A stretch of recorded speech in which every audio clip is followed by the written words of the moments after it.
اور مسلم لیگ نواز کے درمیان بھی، اور مسلم لیگ نواز اور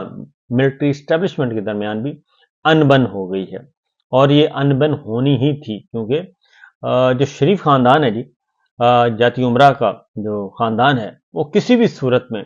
ان کے ساتھ چلنا بہت مشکل ہے، اور ان کے ساتھ صرف وہ چل سکتا ہے جو اپنی آنکھیں بھی بند کر لے، کان بھی بند کر لے، اور سب سے بڑھ کر یہ کہ اپنا وقار، اپنی انا، اپنا ایگو، اپنی ہر چیز جو ہے وہ، اپنی عزت اور اپنی توقیر، وہ سب کچھ برباد کر دے، صرف وہ چل سکتا ہے۔ لہذا اب ہوا یہ ہے کہ کچھ معاملہ پہلے تو اسٹیبلشمنٹ اور ان کے خلاف چل رہا تھا، درمیان چل رہا تھا،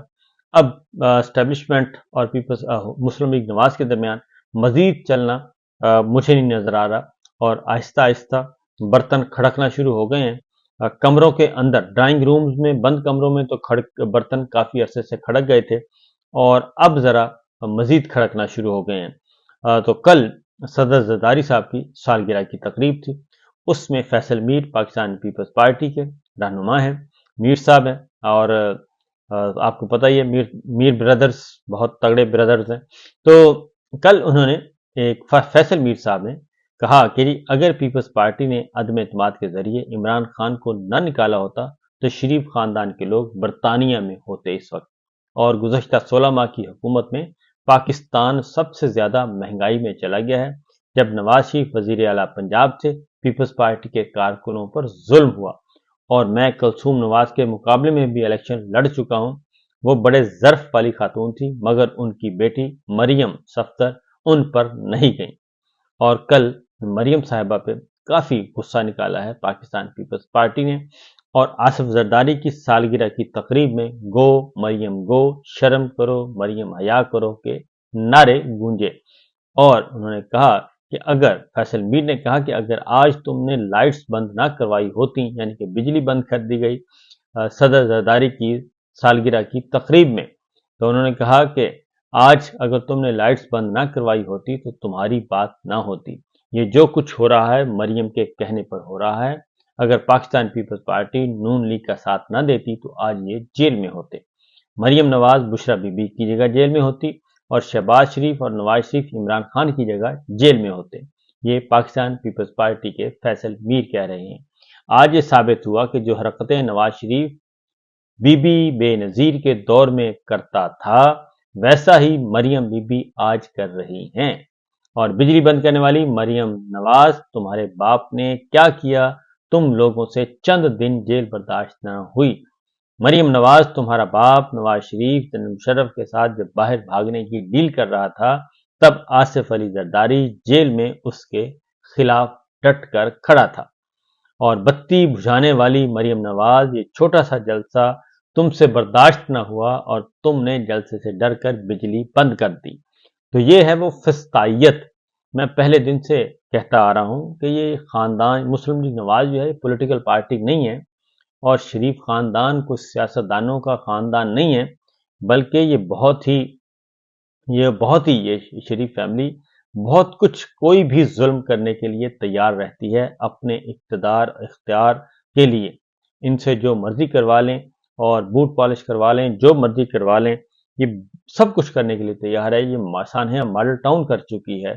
اور اس کے بعد پیچھے رہ کیا جاتا ہے، اس لیے ان سے بچنا چاہیے۔ اور خاص طور پہ اور پیپلز پارٹی تو بہت دیر سے بیچاری، پنجاب پیپلز پارٹی تو بہت دیر سے شور شرابہ کر رہی ہے، اور کئی سالوں سے کر رہی ہے، لیکن زرداری صاحب جو ہیں وہ اپنی آنکھیں اور کان سب کچھ بند کیے ہوئے ہیں۔ میرا خیال ہے کہ بلاول بھٹو کو بھی اب جاگنا چاہیے، اور